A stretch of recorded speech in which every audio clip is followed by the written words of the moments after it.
Au départ, tous, bien-aimés frères et sœurs, la Russie et l'Inde ont échangé pour plus de 64 milliards de dollars en 2024.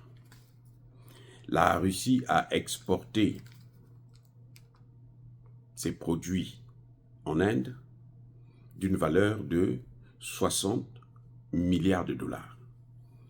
Et l'Inde a fait rentrer, a vendu à la Russie pour près de 4,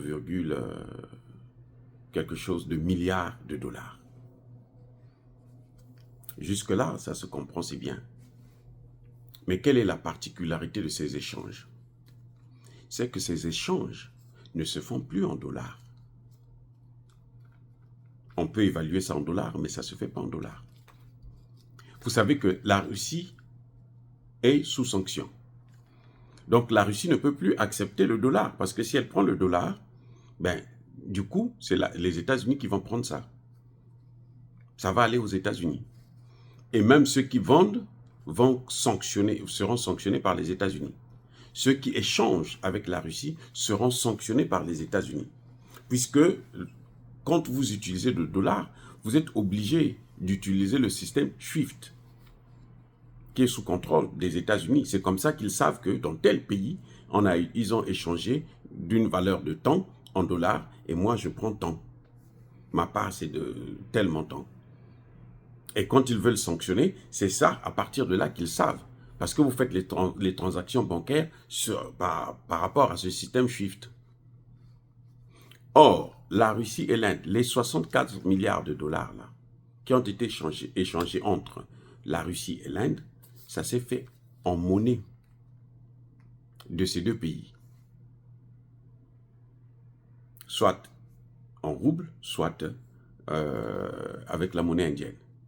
Et le fait qu'ils achètent en roubles, ça donne de la valeur au rouble.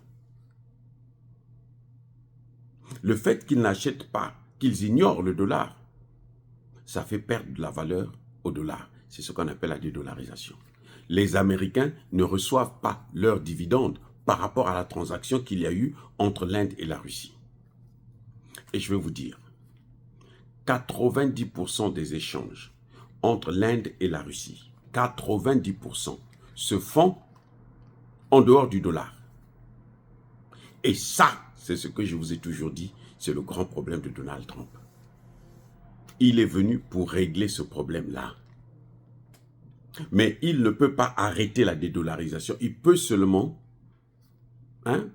essayer de ralentir. Il ne peut pas arrêter.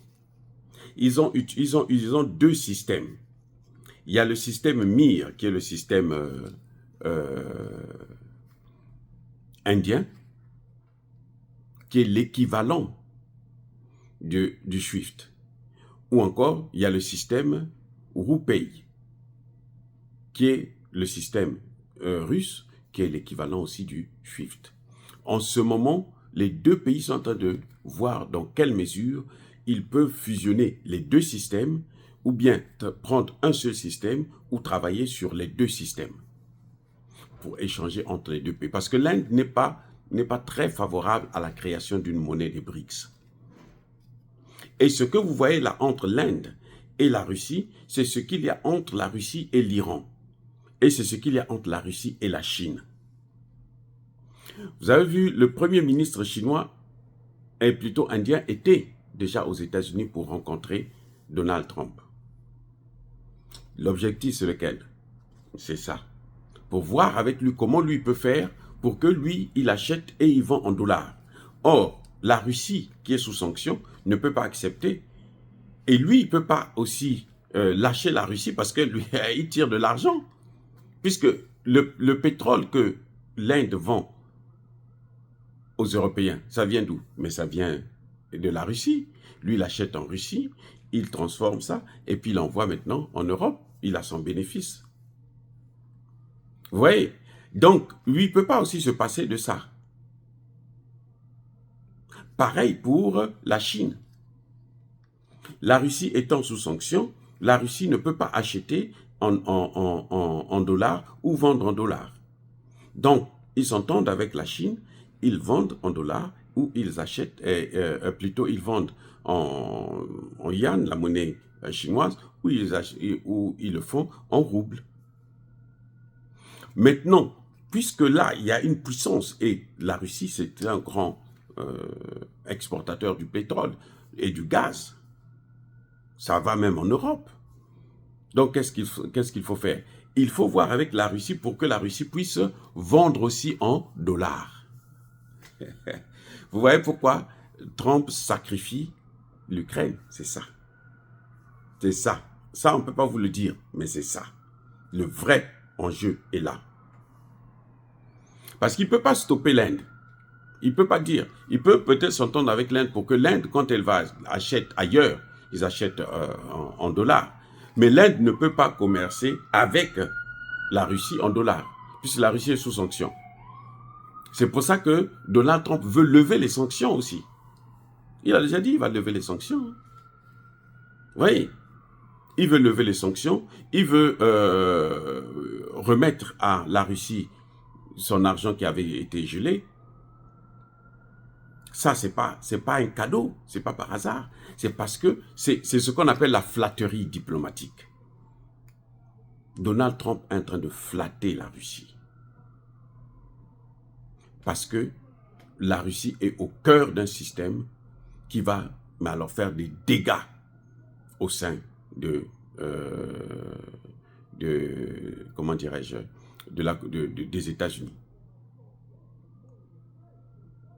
À partir du moment où la Russie, et c'est le premier pilier, si la Russie accepte de vendre encore et acheter en dollars, eh ben c'est de l'argent. Donc tout le pétrole russe là, qui sort, le gaz russe qui sort, ça va se faire en dollars.